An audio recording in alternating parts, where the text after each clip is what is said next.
अस्सलामुअलैकुम, समा के साथ मैं हूं सबाशी और मैं हूं सैयद फैसल करीम। हेडलाइंस आपने जानी। बुलेटिन का आगाज अहम खबर से। लॉन्ग मार्च भी होगा, इस्तीफे भी देंगे।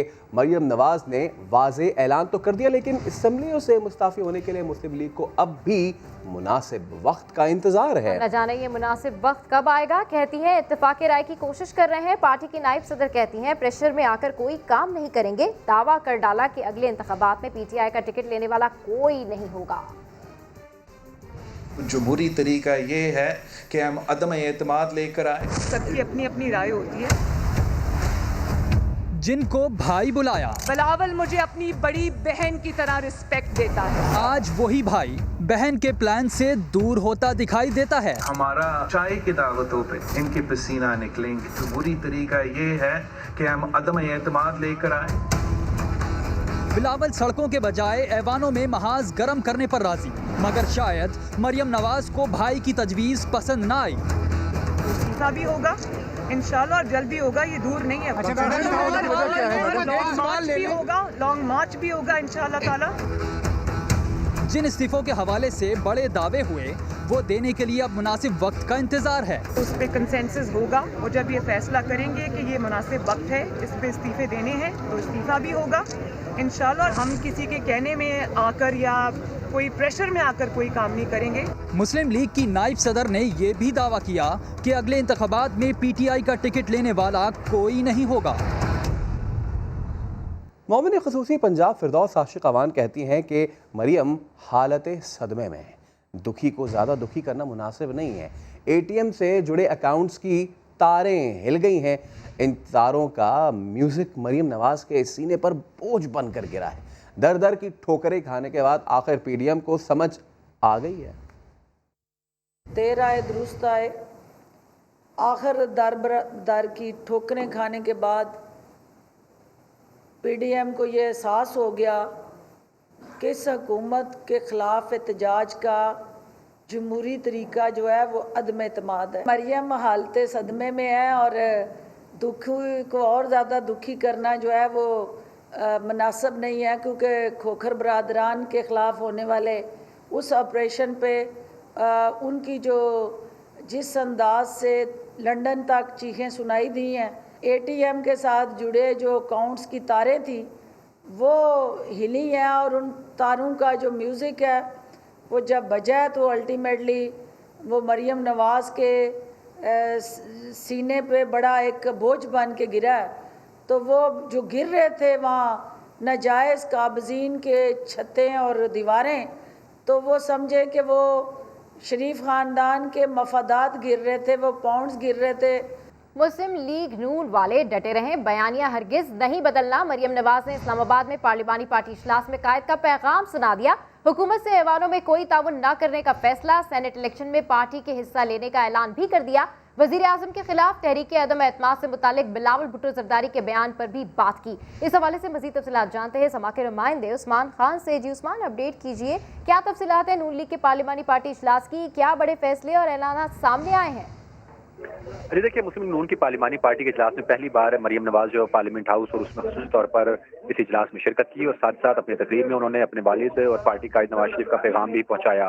अरकान पार्लियामेंट ने नवाज शरीफ के बयान से मुकम्मल यकजहती का इजहार किया और नवाज शरीफ की जानिब से पैगाम दिया गया कि उनका ये कहना था कि हमारा बयानिया वही रहेगा और तमाम अरकान अपने मौक़िफ़ पर डटे रहे हैं। साथ साथ मरियम नवाज ने पार्टी रहनुमाओं को जो है वो अहम फैसले से भी आगाह कर दिया है कि नून लीग सेनेट इलेक्शन में भरपूर हिस्सा लेगी। ताहम अब इस बात का हतमी फैसला और हतमी लायामल जो है वो पीडीएम की जो जमातें हैं उसमें ये मामला उठाया जाएगा और उसके बाद इस मामले को आगे लेकर चला जाएगा। और ताहम उनकी जानिब से वाज़ेह कर दिया गया है कि अब जो है हुकूमत के साथ कम अज़ कम किसी किस्म का ताउन नहीं होगा और ना ही कोई उनके साथ मुज़ाकरात किए जाएंगे। कहना है कि अब हुकूमत के साथ किसी किस्म का कोई ताउन नहीं होगा। उस्मान खान, अपडेट करें, आपका शुक्रिया। और 16 फरवरी के बाद नवाज शरीफ की मुश्किलात में इजाफा हो सकता है। वज़ारत दाखिला के ज़राए के मुताबिक नवाज शरीफ पासपोर्ट एक्सपायर होने पर लंदन में रह नहीं सकते, किसी और मुल्क भी सफ़र कर नहीं सकते। हंगामी सफरी दस्तावेज़ ETD से सिर्फ पाकिस्तान वापसी का ऑप्शन होगा, जिसके लिए हाई कमीशन में दरख्वास्त दे सकते हैं। ETD बैरून मुल्क फंसे पाकिस्तानी को वापस लाने के लिए इस्तेमाल होता है। एमरजेंसी ट्रैवल डॉक्यूमेंट सिर्फ एक बार ही इस्तेमाल किया जा सकता है। तो 16 फरवरी को हो रहा है नवाज शरीफ का पासपोर्ट एक्सपायर, जिसके बाद होंगी उनकी मुश्किलात में मजीद इजाफा। वजारत दाखिला के ज़राए कहते हैं कि नवाज शरीफ का पासपोर्ट हो जाएगा एक्सपायर, जिसके बाद वो लंदन तो क्या कहीं और सफ़र नहीं कर सकते।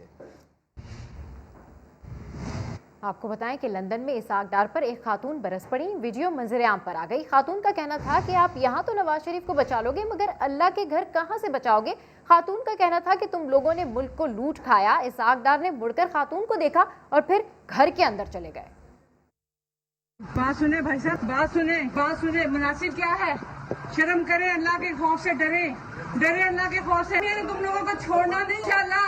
लूट के खाया छोड़ेंगे नहीं। शर्म करें, आप लोगों पे बोतान लगा रही हैं। अल्लाह के फजल से कोई गलत काम किसी ने नहीं किया। बोतान आप चले अंदर चले जाए या बाहर जाए, इधर छुप के बैठे हैं। कोई छुप के नहीं बैठा हुआ। अल्लाह के फजल से कोई छुप के नहीं बैठा हुआ। गलत बात ना करें। हमारे मुल्क में हाँ जी, मेरी ड्यूटी है। कौमी खजाने को नुकसान पहुँचाने वाले हर किरदार को बेनकाब करेंगे। वज़ीर आज़म ने किया दो टोक ऐलान। तर्जुमानों के इजलास से खिताब में कहा, फॉरेन फंडिंग केस में हमारा दामन तो साफ है, ब्रॉडशीट की शफाफ तहकीकात कराएंगे। इलेक्शन कमीशन में हमें फंसाने वाले खुद फंस गए। अब्बास शब्बीर की रिपोर्ट। वज़ीर आज़म इमरान खान की ज़ेर सदारत हुकूमती तर्जुमानों की अहम बैठक। ब्रॉडशीट और कब्जा माफिया के खिलाफ क्रैकडाउन पर तफसीली मुशावरत। कौमी खजाने को नुकसान पहुँचाने वाले हर किरदार को बेनकाब करेंगे। वज़ीर आज़म का करप्शन के खिलाफ जंग जारी रखने का ऐलान। ब्रॉडशीट के मामले पर आज़ाद और शफाफ तहकीकात कराने का भी फैसला। कहा, ओपोजिशन वालों की खाम ख्याली है कि वो प्रोपेगेंडा करके हकाइक छुपा लेंगे। वज़ीर आज़म ने फॉरेन फंडिंग केस के हवाले से मुखालिफिन को चैलेंज भी दे दिया। बोले, ओपोजिशन जिस फोरम पर भी जाना चाहे हमें इतराज नहीं। पीटीआई के पास सबूत मौजूद हैं। जो लोग हमें फंसाना चाहते थे खुद जाल में आ गए, क्योंकि इलेक्शन कमीशन में हमारा मौक़िफ़ दुरुस्त साबित हुआ। वज़ीर आज़म का कब्जा माफिया के खिलाफ जारी ऑपरेशन का दायरा वसी करने का हुक्म। कहा, सरकारी जमीनों पर कब्जा करने वालों को नून लीग की सरपरस्ती हासिल रही। हैरत है, कब्जा छुड़वाने को भी सियासी इंतकाम करार दिया जा रहा है। इमरान खान ने तर्जुमाना को ऑपरेशन की तमाम तफसीलात कौम के सामने रखने की हिदायत भी कर दी। तो ख्वाजा आसिफ के खिलाफ आमदन से जायद असासों और मनी लॉन्ड्रिंग केस में अहम मालूमात सामने आ गई। निजी बैंक के चपरासी ने लीगी रहनुमा के अकाउंट में 2 करोड़ 80 लाख रुपए जमा कराने का एतराफ़ किया है। नैब तफ्तीश के दौरान 4 अफराद ने ख्वाजा आसिफ के अकाउंट में पैसे जमा कराने का बयान दिया। लाहौर से रिपोर्ट कर रहे हैं शाहिद हुसैन। ख्वाजा आसिफ के खिलाफ तफ्तीश में अहम पेशरफ। निजी बैंक के चपड़ासी अनवारुल रहमान ने उनके अकाउंट में 2 करोड़ 80 लाख रुपए जमा कराए। चपड़ासी ने बताया कि उसने ये सब अपने अफसरान के कहने पर किया, जिनके ख्वाजा आसिफ से अच्छे ताल्लुकात थे। नैब के मुताबिक ख्वाजा आसिफ ने उसकी तस्दीक की और कहा कि वो इसका जवाब वुकला से मुशावरत के बाद देंगे। ख्वाजा आसिफ के अकाउंट में भतीजे और 2 सियासी वर्कर्स की तरफ से पैसे जमा कराने का भी इंकशाफ हुआ। एहतसाब अदालत में पेश होने वाली रिपोर्ट के मुताबिक लीगी रहनुमा के भतीजे ख्वाजा सुल्तान अजीज ने ख्वाजा आसिफ के अकाउंट में 2 करोड़ रुपए जमा कराए। सियासी कारकुन राना अब्दुल वहीद ने 3 करोड़ रुपए, जबकि सरमद एजाज ने 50 लाख की रकम जमा कराई। बयानात के मुताबिक ये रकम उन्हें ख्वाजा आसिफ ने ही जमा कराने के लिए दी थी। ख्वाजा आसिफ इस केस में जुडिशियल रिमांड पर जेल में हैं, जिन्हें 4 फरवरी को एहतसाब अदालत में पेश किया जाएगा। शाहिद हुसैन, समा, लाहौर। अली जैदी तो क्या, वजीर आजम को भी जवाबदेह नहीं हूँ। वजीर आला सिंध मुराद अली शाह ने कर दिया बड़ा दावा। साथ अली जैदी की वीडियो लीक ना करने का भी कह दिया, जबकि गुज़िश्ता रोज नासिर हुसैन शाह ने वीडियो पब्लिक करने का इंदिया दिया था। बड़ा दावा किया है वजीर आला सिंध मुराद अली शाह ने, और उनका कहना था कि अली जैदी तो क्या, वजीर आजम को भी जवाबदेह नहीं हूँ। शाह साहब ये बताएगा, अली जैदी साहब ने कहा है कि वो तो आपसे जवाब लेकर रहेंगे, क्या आप कहेंगे उनको जवाब देंगे अपनी प्रोग्रेस के हवाले से? मैं आइन के मुताबिक सूबाई असम्बली सिंध को जवाबदेह हूँ और किसी को नहीं, ना वज़ीर आज़म को हूँ। मगर जिस हवाले से आपके वज़ीर जो है नासिर हुसैन साहब ने कहा कि पूरी वीडियो मौजूदा मंजर-ए-आम पे लेकर आएंगे। नहीं, हम कभी भी नहीं लाएंगे। मैं आपसे ये बता दूँ, हम कभी भी नहीं लाएंगे, इसलिए कि हम एक रिस्पॉन्सिबल सूबाई हुकूमत हैं। हम इतना रैश किस्म की हरकतें नहीं करते कि कॉन्फिडेंशियल लेटर एक ट्वीट के जरिए दे दिए। जब उसमें मैं ज़्यादा बात नहीं करना चाहूँगा, इंशाल्लाह प्राइम मिनिस्टर से बात से। इसी हवाले से आपको बताएं कि नासिर हुसैन शाह ने क्या कहा, आपको सुनवाते हैं। इंतहाई अफसोसनाक वाक़या, जिसकी जितनी मजम्मत की जाए कम है। पूरी चीज़ें हमारे पास रिकॉर्ड पर मौजूद हैं। वज़ीर आज़म साहब के सामने भी बात आएगी और मे भी हो सकता है हम पब्लिक भी करेंगे। तो ये बड़ा दावा किया है वज़ीर आला सिंध मुराद अली शाह ने, और गुज़िश्ता रोज़ नासिर हुसैन शाह ने क्या कहा था उस वीडियो के हवाले से वो भी हमने आपको सुनाया। वज़ीर आला सिंध मुराद अली शाह कहते हैं कि अली ज़ैदी तो क्या, वज़ीर आज़म को भी मैं जवाबदेह नहीं हूँ। वज़ीर आला सिंध ने क्या कहा, एक बार फिर सुनिए। शाह साहब ये बताएगा, अली ज़ैदी साहब ने कहा है कि वो तो आपसे जवाब लेकर रहेंगे, क्या आप कहेंगे उनको जवाब देंगे अपनी प्रोग्रेस के हवाले से? मैं आइन के मुताबिक सूबाई असम्बली सिंध को जवाबदेह हूँ और किसी को नहीं, ना वज़ीर आज़म को हूँ।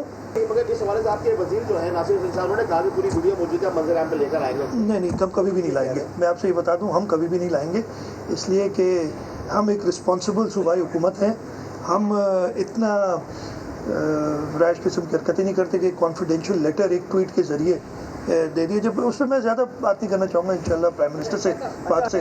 तो वज़ीर आला सिंध सैयद मुराद अली शाह ने तो बड़ा दावा कर दिया है। इस पर मजीद बात करने के लिए हमें ज्वाइन किया है अली ज़ैदी साहब ने। बहुत शुक्रिया सर, आपने समा के लिए वक्त निकाला। सर, क्या मामला चल रहा है? वज़ीर आला सिंध कहते हैं कि मैं तो वज़ीर आज़म को भी जवाबदेह नहीं हूँ। इसका बैकग्राउंड आपसे बाद में जानेंगे, लेकिन ये बताइए कि ये मामला क्या चल रहा है, इसको हल कैसे करेंगे?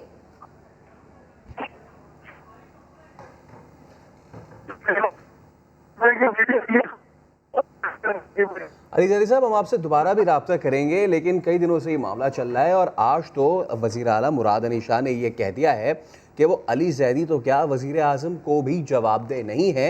उन्होंने तो ये कहा है कि वो कोई वीडियो लीक नहीं करेंगे, लेकिन नासिर हुसैन शाह ने इंदिया दिया था गुज़िश्ता रोज़ कि वो वीडियो पब्लिक कर देंगे।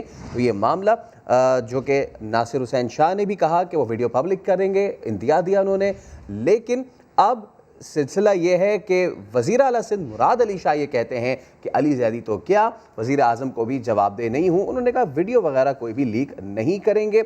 वज़ीर आला सिंध मुराद अली शाह ने यह भी कहा कि वज़ीर आज़म को लिखा जाने वाला ख़त पब्लिक कर दिया गया है, और मुराद अली शाह ने यह भी कहा कि इतना गैर जिम्मेदार नहीं कि ऐसी हरकत करूँ। हाँ, लेकिन ये ज़रूर कहा है कि अली ज़ैदी तो क्या, वज़ीर आज़म को भी जवाबदेह नहीं हूँ। अली ज़ैदी हमारे साथ मौजूद हैं।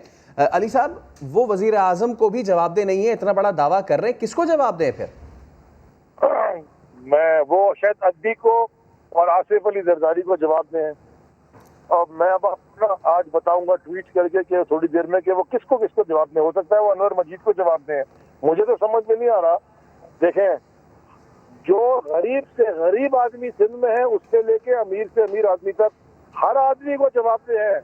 ये जमहूरी रवायात, हम डेमोक्रेटिक माइंडसेट कभी भी ये नहीं बोलता कि मैं जवाब दे नहीं हूँ। ये तो ये जमहूरियत के दावेदार बनते हैं। ये मुराद अली शाह जमहूरियत का दावेदार है, कहता है कि मैं जवाब देनी हूँ prime minister of the country को। कमाल हो गया। अब इस पे मैं क्या बोलूँ, बाकी दुनिया को सुनाए, आप ये सारा रात सुनाए कि ये मुराद अली शाह ने क्या कहा। जहाँ तक बात है वीडियो की कि जी मुझे तो नहीं पता था कि ये रिकॉर्ड कर रहे हैं। इन्होंने हमें तो नहीं पता कि कॉन्वर्सेशन और आपकी पूरी जो है वो जो मीटिंग है पूरी ये रिकॉर्ड हो रही है, ये तो उन्होंने नहीं बताया, छुप के रिकॉर्ड कर रहे थे। अच्छा जी, वो एक इनके वजीर के मुंह से निकल गया कि हम वक्त आने पे वीडियो रिलीज कर देंगे कल रात को। तो मैं कह रहा हूँ कल का क्यों इंतजार करें, मैंने तो कल कहा था रात को करते, पूरा दिन गुजार दिया, अभी तक नहीं किया। अब कह रहे नहीं मैं जिम्मेदार हूँ, बड़ा जिम्मेदार आना हूँ आदमी हूँ, मैं वीडियो नहीं रिलीज करूंगा। भाई वीडियो है क्या आपके पास? भाई ये एक्सेप्ट कर लिया, छुपके से रिकॉर्ड कर रहे थे वीडियो। पहली बात ये कहता है मैं जवाब देनी हूँ।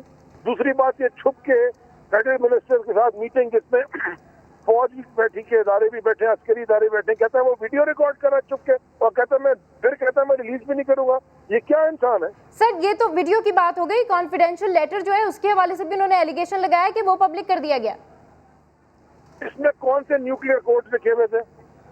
मुझे बताएं। अगर मेरी शिकायत की है लिख के और उस लेटर में ये तमीज भी नहीं है साथी को कि प्राइम मिनिस्टर के ऑफिस को एड्रेस कैसे करते हैं, honourable prime minister, dear sir, yours truly, yours sincerely, best regard, वो तो पता नहीं फिरौन बन गया, उसका दिमाग खराब हो गया।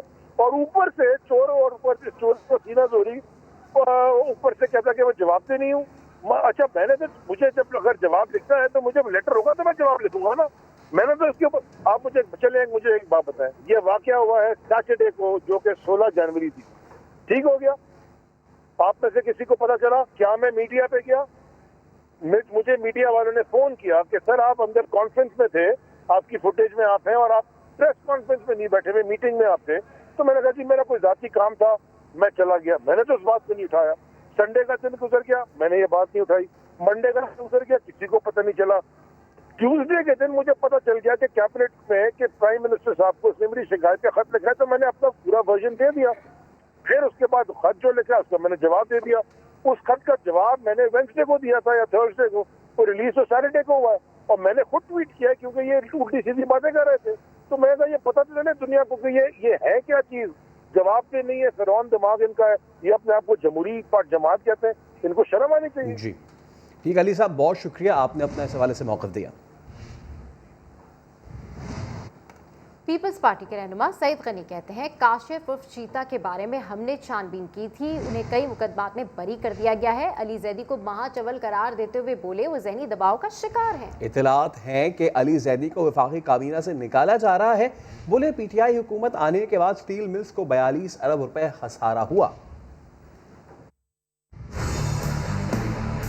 उनके मुतल्लिक मुझे जो मालूमात दी गई, जो मेरे पास डॉक्यूमेंट्स मौजूद भी हैं, कि कुछ केसेस में थे वो, लेकिन वो बरी हुए। और ये बात भी ठीक थी कि कुछ अर्सा पहले, तकरीबन 5-6 बरस पहले, रेंजर्स ने उन्हें उठाया भी था, लेकिन अपनी तहकीकात करने के बाद उन्हें छोड़ दिया था। मैंने अभी बात कही थी, मैंने कहा इनके यहाँ चवल बहुत सारे हैं, ये महाचवल है।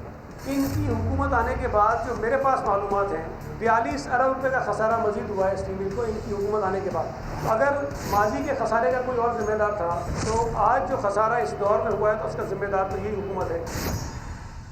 मौलाना शिरानी और हाफिज हुसैन अहमद कहते हैं, JUI पाकिस्तान हमारी जमात थी, है और रहेगी।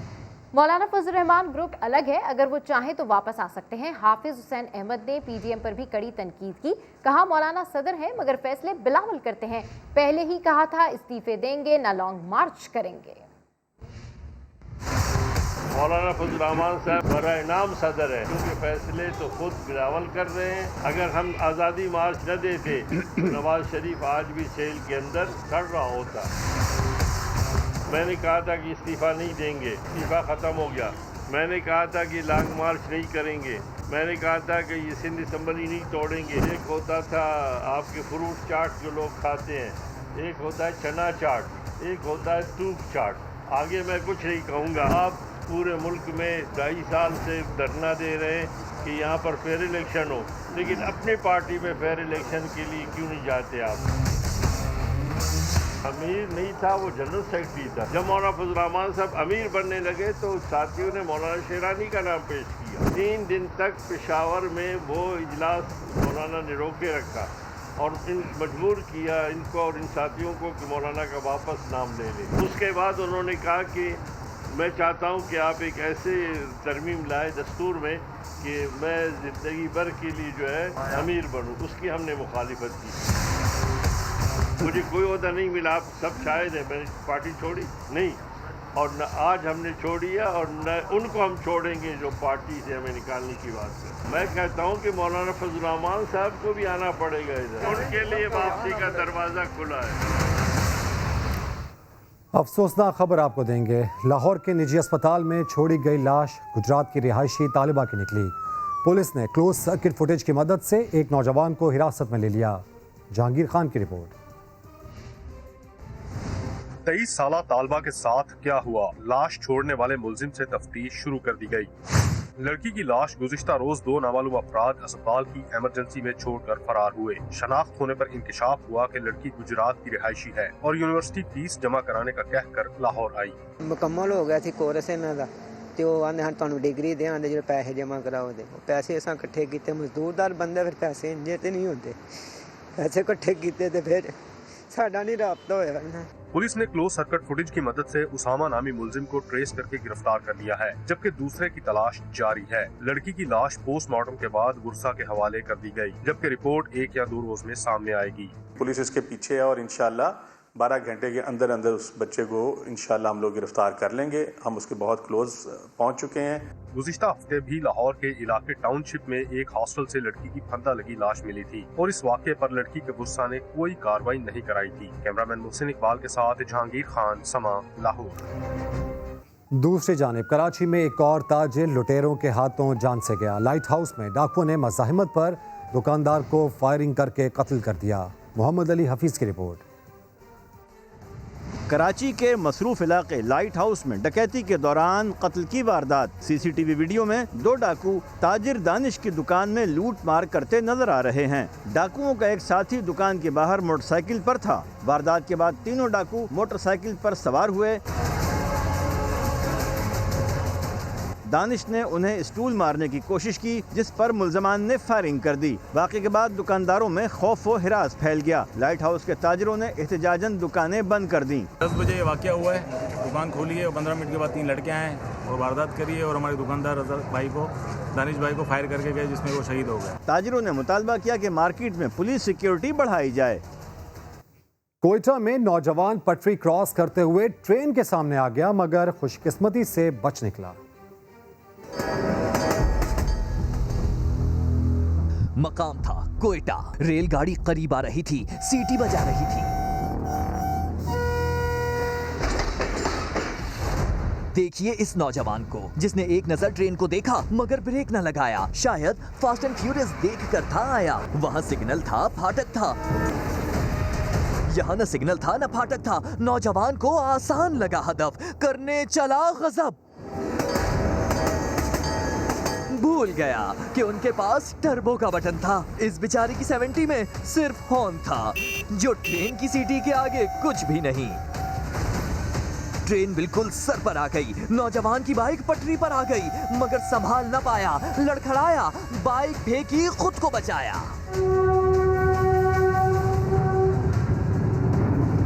टॉम क्रूज बनने का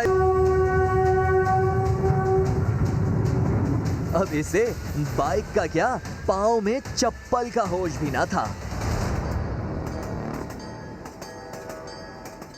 वतन का नाम ऊंचा करने का मिशन, हौसला पहाड़ जैसा बुलंद।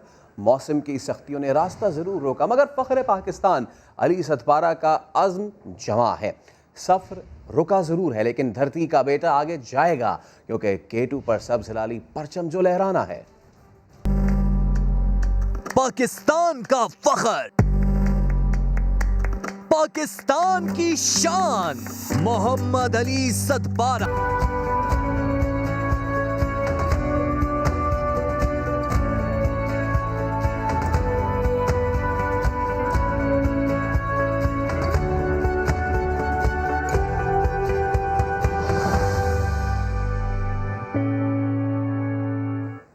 अब सेगमेंट अनदेखा पाकिस्तान में जिक्र ऐसे रिवायत का जिसे सुनने वाले कानों को हाथ लगा लें।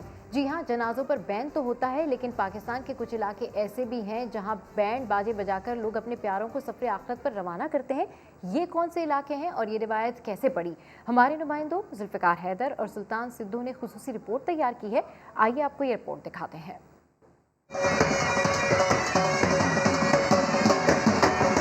बैंड बाजा और बारात, ये तो आप सुनते आए हैं, मगर कभी नहीं सुना होगा बैंड बाजा और जनाजा।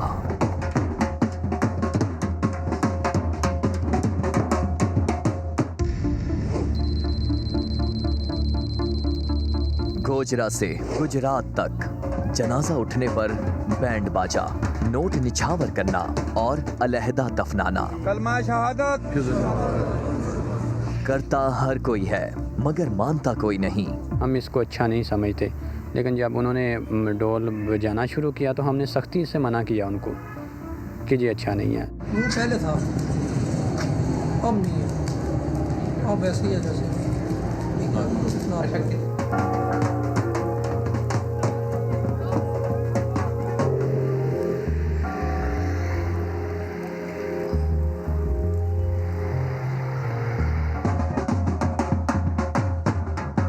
कौन हैं ये लोग? उनको कहते हैं दित्ते शाही। दित्ते शाही उनको इसलिए कहते हैं कि जो उनके जो बुजुर्ग थे, उनके पेशवा थे, उनका नाम दित्ते शाह था। असल नाम अल्लाह दित्ता बताया गया है हमें। वो उन अपने पीरो मुर्शद के हुक्म पे सेवन शरीफ पैदल ही चल पड़े, 2 ढोल वाले साथ लेके। तो वो ढोल वाले, वहीं से ये उनकी बेस शुरू हुई ढोल की, यहीं से ये कहानी स्टार्ट होती है। और फिर इनके मुरीदों का हर सफर ढोल की थाप के साथ होने लगा। चंद साल बाद ये अमल जनाजों में ढोल बजाने की रस्म बन गया। किसी ने पूछा उनसे कि ये ढोल क्यों बजता है, तो उन्होंने कहा भाई हम ये इस तरह ढोल हमारे आगे बजता है कि हम चाहते हैं कि हम पता नहीं गुनाहगार लोग हैं, हमारा साया किसी पे ना पड़े। कोई जो है ना, हम लोगों को खबरदार करते हैं भाई हम आ रहे हैं, जो हमें मिलना चाहता है वो तो ज़रूर मिलेगा, और जो हमसे दूर रहना चाहते हैं वो दूर हो जाएगा। बाजे वाले कहते हैं अच्छा तो नहीं लगता, लेकिन पैसे ज़्यादा मिलते हैं। बारात का 4000, सालगिरह का 3000, ऐसे 7-8 हज़ार ऐसे रेट होते हैं, लेकिन हमें उन्होंने मुआवजा दिया है 15,000। हमें ले गए हैं एक जनाजे पे, बुरा तो बहुत लगा है, हमने तो पैसे कमाने हैं, हमें तो चाहे जहाँ मर्जी ले जाएं। ढोल की ये लॉजिक ये पेश कर रहे थे कि एक बुजुर्ग जो है वो दुनिया में अपने मामलात को सारे सर अंजाम दे के अब जा रहा है अपने मालिक हकीकी के पास वापस, तो इसलिए वो खुशी में ढोल बजाते हैं। रिटन लिटरेचर तो नहीं है कि कहें हम कि उनकी अकायद जो हैं या उनका जो बिलीफ्स हैं वो कहीं लिखी शक्ल में मिल जाए, ऐसा नहीं है, ज़बानी कलामी बातें हैं। 1.5 सदी पहले दित्ता शाह के सफर में बजने वाली ढोल की थाप अब उनके मुरीदों के जनाजों में सुनाई देती है। चंद ख्वाब पूरे नहीं हो पाते, अगली नस्ल को मुंतकिल कर दिए जाते हैं। ऐसे ही एक खूबसूरत ख्वाब की कहानी जमजम सईद की ज़बानी। जब मैं रिंग के ऊपर चढ़ता था तो मैं की रुपये नाम आता, चारों कोने से ढोगा ढोगा ढोगा।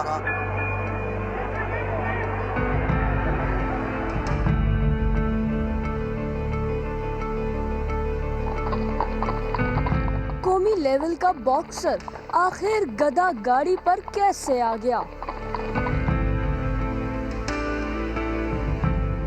शाहजहां का अपना ख्याल है कि उसके कैरियर का सबसे बड़ा बैरियर नाख्वानदगी है।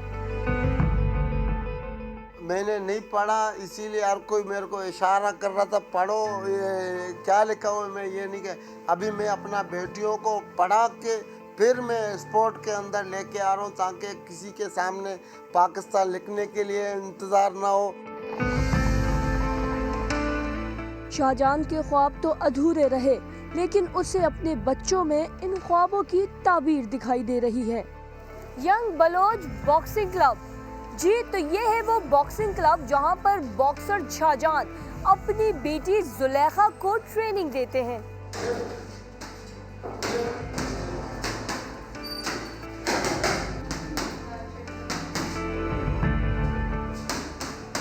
सुबह फजर के टाइम में आता है, उसको मिट्टी के अंदर भगाता हूँ तो उसके बावजूद घर पे मेरे को बोलता है पापा तो ये क्यों मेरे को मिट्टियों को, हमने बोला ख़ास ट्रेनिंग यही है, इसके बाद तो जब रिंग के ऊपर चढ़ोगे तेरे को कोई चीज़ का पैरों के स्टेमिना को पता उस टाइम में चढ़ेगा जब रिंग के ऊपर चढ़ोगे। शाहजहां की बेटी जुलेखा भी अपने बाबा के ख्वाब पूरा करना चाहती है। शाहजहां का कहना है कि बतौर खिलाड़ी हुकूमत उससे कुछ फ़ायदा ना ले सकी, लेकिन अगर उसे मौका दिया जाए तो वो अब भी कोच बनकर मुल्क को बेहतरीन खिलाड़ी फराहम कर सकता है। खबरें और भी हैं, लेकिन शामिल करेंगे इस ब्रेक के बाद। हमारे साथ रहिए।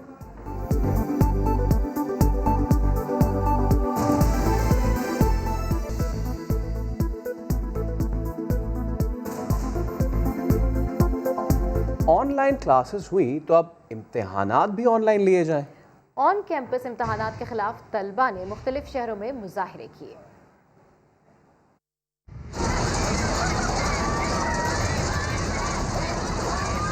मुख्तलिफ शहरों के तलबा का ऑन कैंपस इम्तिहानात के खिलाफ एहतजाज। इस्लामाबाद में एक और निजी यूनिवर्सिटी के तलबा सड़कों पर आ गए। बहावलपुर में तलबा का इस्लामिया यूनिवर्सिटी के सामने एहतजाज। ऑनलाइन एग्जाम लिया जाए, अगर हमें ये बोल रहे हैं कि ऑनलाइन नहीं लेंगे तो हमें पहले फिजिकल पढ़ाओ, फिर हम फिजिकल एग्जाम देंगे। तलबा ने यूनिवर्सिटी चौक ब्लॉक किया। खातून प्रोफेसर पुलिस एहलकारों पर बरहम हो गयी।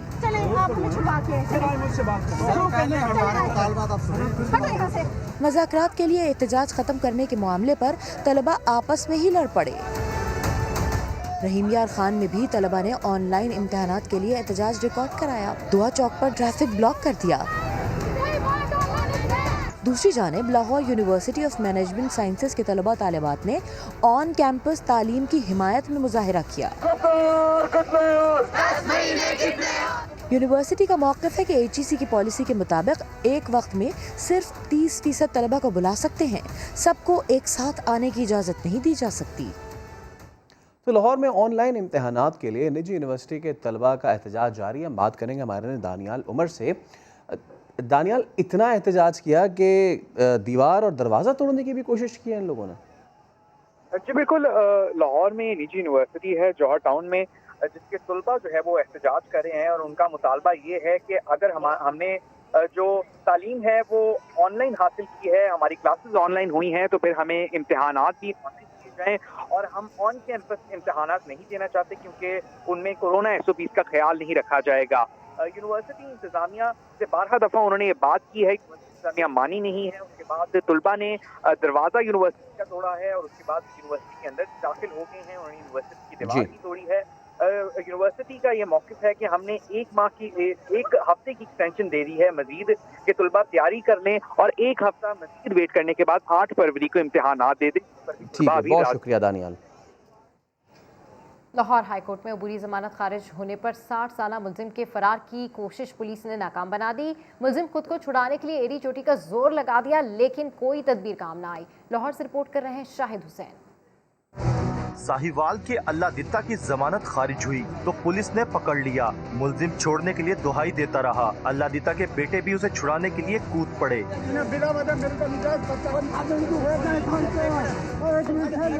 अल्लाह दित्ता पर साहिवाल में जमीन पर कब्जा और लड़ाई झगड़े का इल्जाम है। मुलजिम पुलिस पर तशद्दुद और रिश्वत का इल्जाम लगाता रहा। खींचातानी में बेटे बाप को छुड़ाने की कोशिश करते रहे।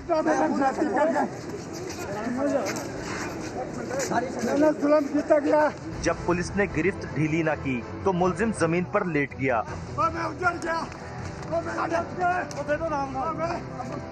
मुलजिम का जमीन पर लेटना भी काम ना आया। पुलिस मुलजिम को गिरफ्तार करके साहिवाल ले गई। कैमरामैन अजहर इकबाल के साथ शाहिद हुसैन, समा, लाहौर। फैसलाबाद में ग्लास टूटने पर मालिकान ने मुबैना तशद्दुद किया। घर से भागकर मुलाजमा चाइल्ड प्रोटेक्शन ब्यूरो पहुंच गई। पुलिस ने मुकदमा दर्ज कर लिया है। साबिक नाजिम को गिरफ्तार कर लिया है। यूसुफ चीमा की रिपोर्ट। एक गिलास कमसिन मुलाजिमा की जान से ज्यादा कीमती हो गया। फैसलाबाद के इलाके बटाला कॉलोनी में गिलास टूटने पर मालिकान का 13 साला मुलाजिमा पर मुबैना तशद्दुद।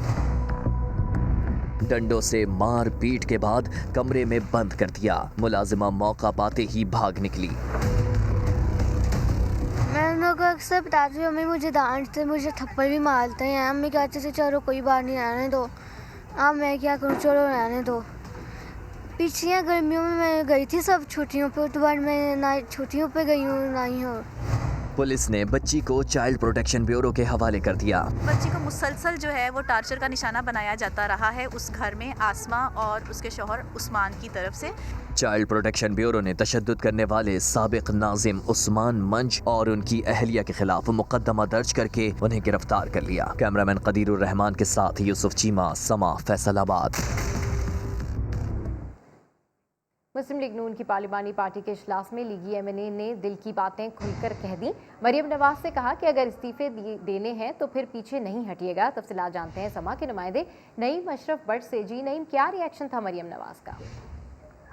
जी सबब जो आज मीटिंग हुई है इस्लामाबाद पार्लियामेंट हाउस में, उसमें सबसे अहम बात ये हुई कि कुछ MNAs ने कहा कि जब आप इस्तीफों का फैसला करेंगे, यानी स्पीकर को इस्तीफे देने होंगे, तो फिर वो हतमी कीजिएगा, फिर वो इस्तीफे देकर पीछे नहीं हटना और वो वापस नहीं लेना, इस पर डट जाइएगा। उसके बाद एक गुजरांवाला के MNA हैं, उन्होंने कहा कि आप पार्लियामेंटेरियन से मिल भी लिया करें, इनसे भी कोई मुशावरत कर लें, इनसे भी पूछें। जिसके बाद मरीम नवाज ने अपना मोबाइल नंबर पहली दफ़ा तमाम पार्लियामेंटेरियंस को दिया और उन्हें कहा कि मैं आपसे मिलूंगी। फिर एक सेनेटर हैं जो अक्सर जमातें बदलते रहते हैं, उन्होंने कहा कि आपस में हमारी कोऑर्डिनेशन नहीं है, हम मुशावरत करके आपस में ऐसी टीम बनाएं कि जो हुकूमत को एक्सपोज करे। तो उस पर कोई किसी ने आगे से कोई लिफ्ट उसको नहीं कराई, लेकिन एक सेनेटर और हैं, उन्होंने कहा कि हमारे वुकला विंग जो पार्टी का है वो क्या कर रहा है, हमारे लोगों से ज्यादतियां हो रही हैं और अदालतों में केस भुगत रहे हैं, लेकिन हमारा वुकला विंग जो है वो कुछ नहीं कर रहा। लेकिन सबसे अहम बात जो है वो यही है कि ठीक है, इजलास में लीगी एमएनएज ने दिल की बातें खुलकर कह दी। अपडेट कर रहे थे नईम अशरफ भट्ट, आपका शुक्रिया। इस्लामाबाद के पिम्स अस्पताल में मुलाजमीन की हड़ताल मरीजों की जान पर बनाई धच्चा बच्चा के इंतहाई निगहदाश्त वार्ड की तोसी खटाई में पड़ गई। इस हवाले से मजीद तफसीलात हासिल करते हैं समा के नुमाइंदा अरम खान से। जी अरम, क्या मामला है ये?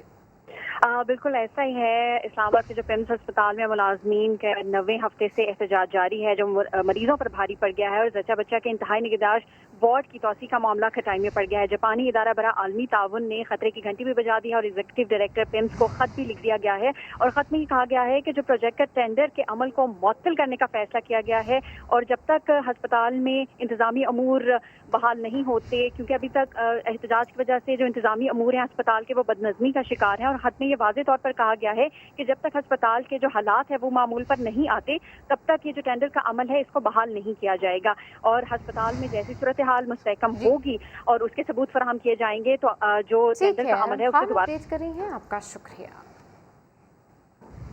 न्यूज़ बुलेटिन से फिल वक्त इतना ही। ब्रेक के बाद देखिए प्रोग्राम 7 से 8। देखते रहिए समा।